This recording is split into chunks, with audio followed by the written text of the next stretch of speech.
She had lived what most would call a good life. She was known for her charity, her kindness to the poor, her involvement in every church outreach from youth to elderly. She had fed the hungry, clothed the homeless, and wept with the broken. People looked up to her. She had lived a life for God, at least that's what everyone said.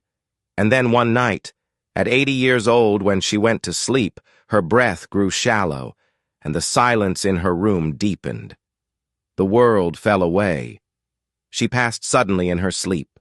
Her soul, clothed in light, ascended into a realm where time lost meaning.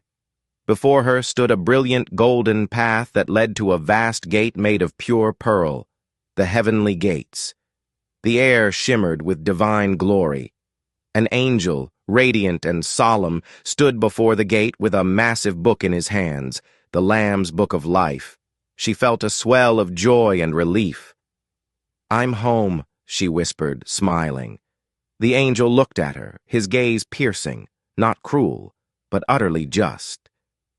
"You are here to be judged," he said. She smiled, confident, calm.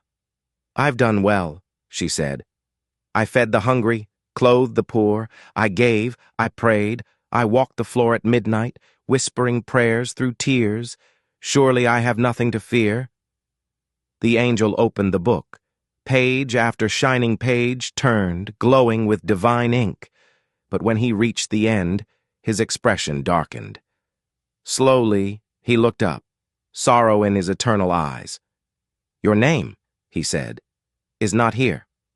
She blinked. "What do you mean?" "There must be some mistake. I devoted my life to God, to serving others."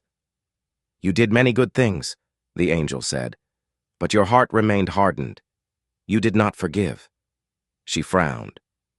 "What are you talking about?" He stepped aside. Before her, a vision unfolded like a living tapestry. She saw her sister, weeping at a family gathering, begging her for forgiveness for the betrayal of years ago. She saw the man who had cheated her in business, now elderly and broken, reaching out with trembling hands. She saw her former friend, now sick, lonely, writing letter after letter of apology. And each time she had turned away. "They don't deserve it," she had said. "They knew what they did." "You carried bitterness to your grave like it was treasure," the angel said. "You asked God to cleanse your sins while refusing to wash theirs from your heart." The angel's gaze pierced her. "You asked your Father for mercy every day, yet you refused to give it. You recited, 'Forgive us our trespasses as we forgive those who trespass against us.' Did you not mean it? You built altars to your anger.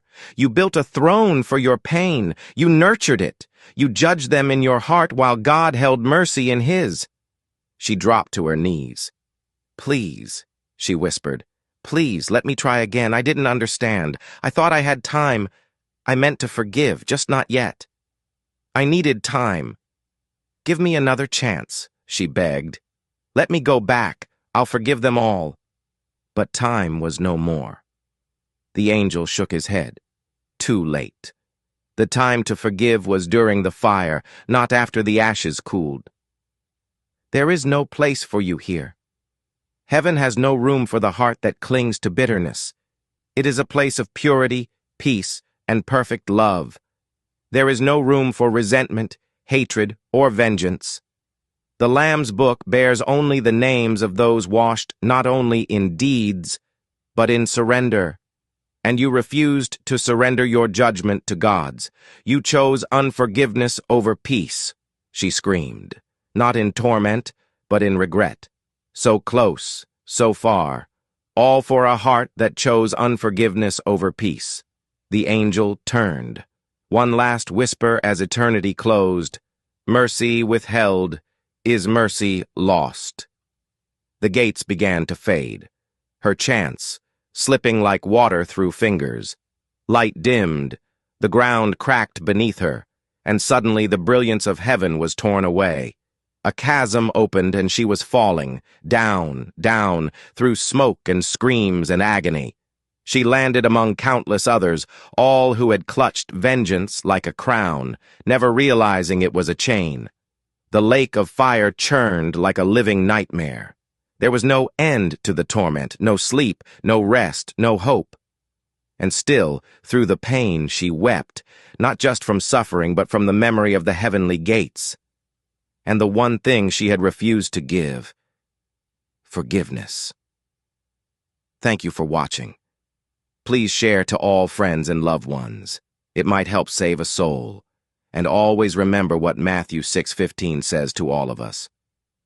But if you do not forgive others their sins, your Father will not forgive your sins.